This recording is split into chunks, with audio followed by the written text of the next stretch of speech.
আসসালামু আলাইকুম ভিউয়ার্স। মেয়েকে প্রাইভেট সেন্টারে রেখে চিতই পিঠা খাচ্ছিলাম শুটকি ভর্তা দিয়ে।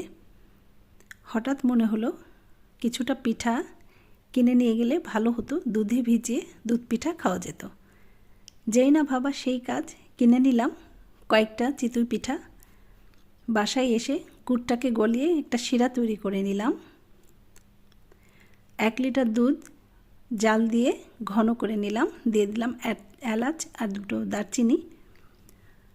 দুধটা যখন কিছুটা ঘন হয়ে আসলো তখন দিয়ে দিলাম সেই গলিয়ে রাখা খেজুরের গুড়। দুধ আর গুড়টা ভালোভাবে মিশিয়ে নিয়ে দিয়ে দিলাম সেই চিতই পিঠাগুলো।